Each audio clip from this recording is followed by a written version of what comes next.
Pero bago tayo magpatuloy ay pakilike ang ating video.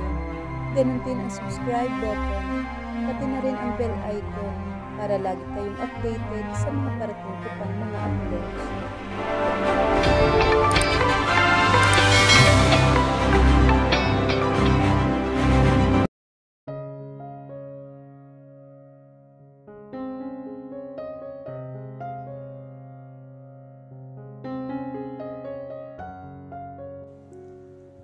Pagkalabas ni Kailin sa kanyang banyo, ay bumungad agad sa kanya ang isa niyang sekretarya. May hawak itong papel. Halos 1 oras siyang nagkuskus, pero hindi mabawasan ang pandidiri niya. Pati nga alkohol ay halos maubos na niya sa balat niya.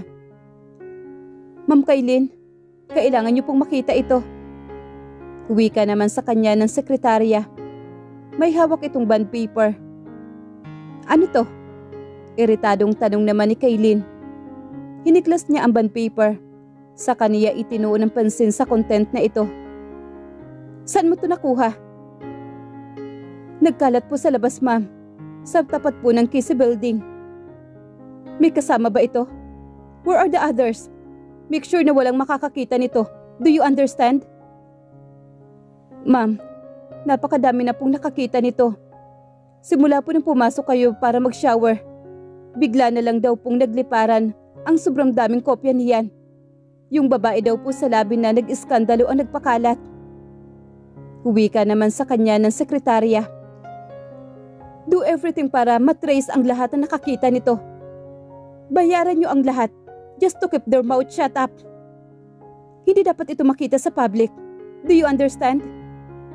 Hindi agad nakasagot ang babae sa kanya, kaya muling sumigaw naman si Kailin. "Do you understand?" "Yes, ma'am. Opo, ma'am." Lumabas ang babae. Kinuha naman ni Kailin ang kanyang cellphone. She has a contact with private investigator and she's trying to reach one. "Yes, hello. Miss Joy?" Sagot sa kabilang linya. "I have a work for you. Gusto kong alamin mo ang lahat kay Maxine S. Fernandez about her sister. I want every small details. Kung anong pinag-aaralan nila. What is their current work? What are their weakness, strength? Gusto kong i-report mo ang lahat. If you'll be able to satisfy me, I will double the payment." "Yes. Copy po, Miss Choi." Bago pa siya masira, uunahan na niya si Maxine at ang walang klas niyang kapatid na si Giselle. Pangako ni Kailin sa kanyang sarili. Isi-save niya ang dignity niya. "Ano? Bakit ka ata napadalaw? Luminaw na ba ang pag-iisip mo? At narealize mo na ba ang tungkol sa good for nothing mong wife?" Wika naman ni Marichel matapos niyang ipaghain ng makakaing tanghalian ang anak na si Luis. "Ano bang napag-awayan niyo at nasugatan niya mukha mo? Anong ginawa mo ngayon?" Dismayadong tanong naman ni Ernesto sa anak. "Han, bakit ba laging sinisisi mo ang anak natin? Pag nag-aaway sila mag-asawa, lagi nilang mali si Luis para sa'yo. Anak mo si Luis. Because kilala ko ang daughter-in-law natin, Marichel. She's a good person.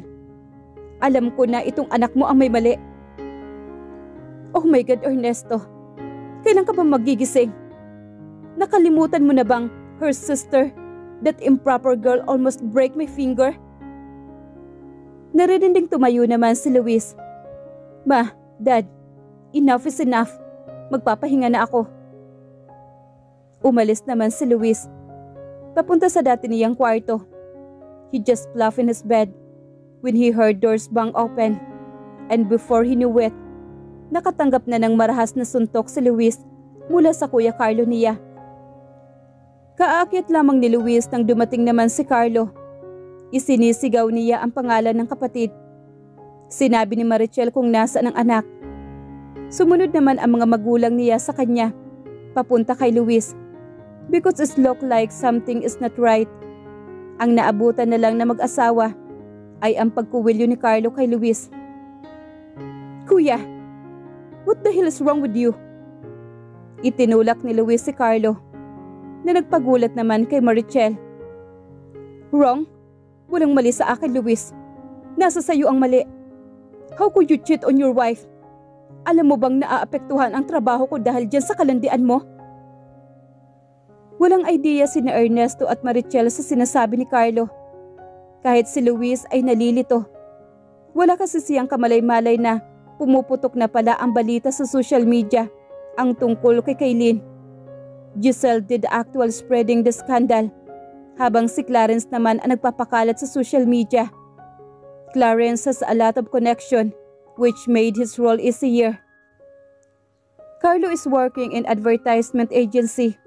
After lunch ang schedule niya and presenting his idea para sa new project. Because of his family name, the director asked if he happened to be related to Luis. Nang sabihin niyang oo, kapatid niya si Luis, the director kicked him out of the team. He only found out when nang sabihin ng direktor ang tungkol sa iskandalo ng kapatid. The boss questioned his credibility. What is going on? Who's cheating who? Tanong naman ni Marichel. Kinuha ni Carlo ang cellphone at nilagay niya ito sa article about Luis' affair. Binigay niya ito kay Marichel. Lumapit naman si Ernesto para mabasa ang kung anuman ang nasa cellphone. Nang mabasa, si Ernesto naman ang sumunod na sumapa kay Luis. Of course, Marichel took Luis' side at ipinagtanggol nito ang anak. Malakas na sampal ang natanggap ni Kaylin sa ama niya. Dahil sa mga kumakalat na iskandalo tungkol sa anak, pati negosyo ni Gary sa Pinas ay naapektuhan. Galit na tura naman ni Gary sa anak. You put your shame on our family's name. Agad na lumuhod naman si Kaylin habang umiiyak. Nabalitaan agad ng magulang niya ang tungkol sa balita, kaya agad nilang pinuntahan si Kaylin sa Casey Building. I'm sorry, Dad. I'm really sorry. If you are really sorry, leave. You leave that man. Only then I will forgive you. Sagot naman ng ama nito. Dad, please no. I love him, Dad. Hindi makaapila naman si Nilda sa usapan ng kanyang mag-ama. It's part of Chinese culture not to interfere if the father is trying to discipline his children. Love? Love? He is a married man. He have a wife. That makes you a mistress and you're telling me you love that man? Wika naman ng ama niya. Dad, if you'll not leave him, we'll go back to China. We go back. It was his final words bago niya iwan ang anak na nakaluhod. Hindi niya tinanggap ang sorry ni Kaylin. Nang makalabas naman si Gary, noon lang sinaluhan ni Nilda ang anak sa sahig at tinulungan niya itong makatayo. Mami, tulungan mo ako kay Dad. Pagmamakaawa naman ni Kaylin sa ina. Anak kasi, bakit sa may asawa pa? Akala ko ba single siya? Pinakilala mo siya sa amin, diba? What happened? He is a married man, Ma. Pero they will be divorced. He will be mine. Do you love him that much? Sigurado ka ba na magdi-divorce na sila ng asawa niya? Mabilis na itinango ni Kaylin ang ulo niya. Okay, I will convince your dad. Sigurado akong hindi ka rin matitiis ng daddy mo. Pero sana anak, sana nag-ingat kayo habang hindi pa sila divorce. Tingnan mo kung ano nangyari. Matulungan mo na lang ako. I don't want to hurt your nags. I've had enough from Dad. What I needed is help. Understanding. I don't want her another blame. Pagtataas naman ang tono ni Kaylin sa ina. I'm sorry. I'm sorry, Kaylin. I will do everything to help you, Kaylin. Don't worry. Mom will always be at your back, supporting you all the way. Pagkukonsinti naman ni Nilda sa anak. 2 araw pa lang simula nang kumalat ang iskandalo, pero natigil na agad iyon. Ginamit ni Gary ang impluwensya at pera niya para mabayaran ang ilang media na naglabas ng mga mas iskandalosong articles para ma-divert ang atensyon ng mga tao, para matabunan ang issue ni Kailin at ni Luis. Tinapatan niya ng pera ang lahat ng website na naglalabas ng article tungkol sa affair ng kanyang anak. Nelda was able to convince Gary na pagbigyan ang anak at tulungan sa issue. Of course, he did help Kylie dahil anak niya ito, and besides, kung hindi gagawa ng paraan si Gary, hindi niya mapipigilan ang pagbaba ng stock ng business niya. Sa loob ng 2 araw ay doon nanuluyan si Giselle sa ate niya. Nakakahalata na ang pamilya nila, pero itinago pa rin ng dalawa ang problema. Hindi nga nila alam kung paano sasabihin kay Marco at sa mga magulang nila. Panay ang iyak ni Maxine.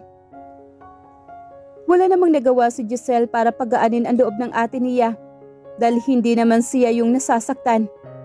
Hindi naman siya yung nakakaranas at nagdudusa sa sakit.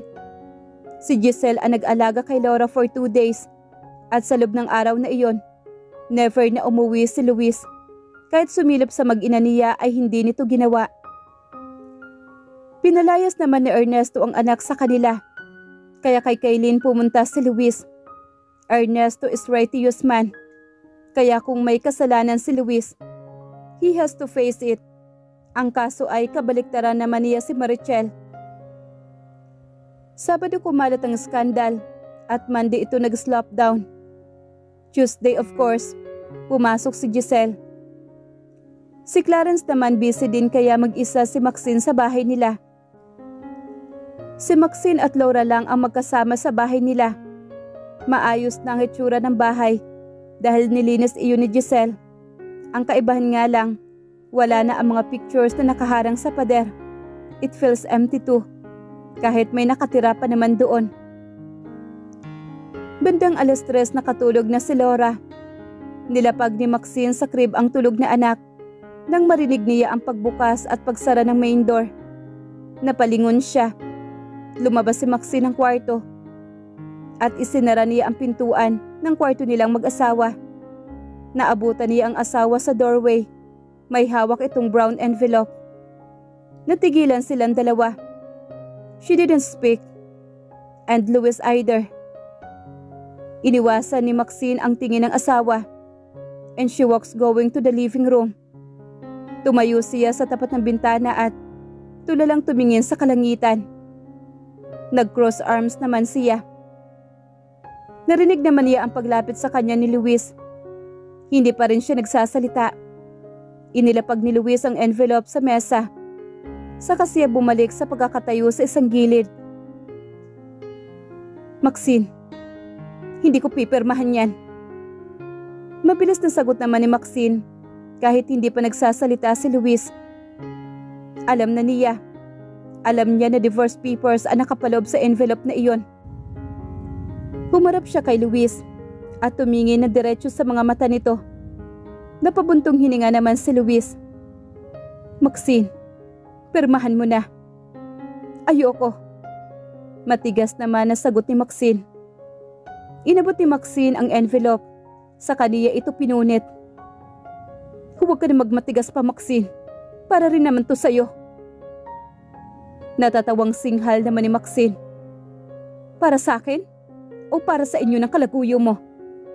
Hindi ako pipirma sa kahit na ano, Luis. Hindi. Kahit na hindi ka pumirma, Maxine, wala ng pag-asa ang pagsasama nating ito. We're physically separated. Hindi man legally. Alam natin sa sarili natin na hiwalay na talaga tayo. Ano ba ang tingin mo sa kasal, ha, Luis? Parang kanin na mainit kapag isinubo at napaso ang dila mo, iluluwa mo. Ako tiniis ko yung mainit na kanin na yon. Dahil baka lang naman may maisalba pa sa pagsasama natin. Pero paano mo nagagawang iluwa na lang lahat? Umiiyak na wika niya rito. Dahil hindi na healthy ang marriage natin, Maxine. So please, sign the divorce papers. Hindi ako mapapagod na magpadala ng sadamakmak na documents hanggang sa ikaw na mismo ang magsawa at kusang pumirma. Wala nang maisasalba sa pagsasamang ito. Wala na. At si Laura, paano ang anak mo? Ang anak natin? Susustentuhan ko siya. I will still be responsible father to Laura. Iniling-iling naman ni Maxine ang kanyang ulo habang pumapatak ang kanyang mga luha. Ngayon ngang kasal tayo. Hindi mo na magampanan ang pagiging ama sa anak ko. Paano pa kaya kapag pinirmahan ko ang papel na yan? Tiningnan niya ang nagkapunit-punit ng papel sa sahig. Ikaw na ang pinakawalang kwentang lalaki na nakilala ko, Luis. Napakaduwag mo pala. Napakababa mo. Sabihin mo na lahat ng gusto mong sabihin. Yun nga ang gusto ko eh. So the guilt I'm suffering from will vanish. Magalit ka lang, Maxine. But no matter how much you curse me, hindi na ako babalik sa'yo. Neither my love for you. Diretsahang paglalantad na maliwis ng tunay na nararamdaman. Magpapadala ulit ako bukas ng petition. At sa susunod pang mga araw. If you want to save whatever it left for us, pirmahan mo na ang documents. Don't provoke me, Maxine. That's my first and last warning to you. After masabi ang sasabihin ay lumayas na si Luis. Hindi man lang niya sinilip si Laura. Dahil sa galit niya kay Maxine.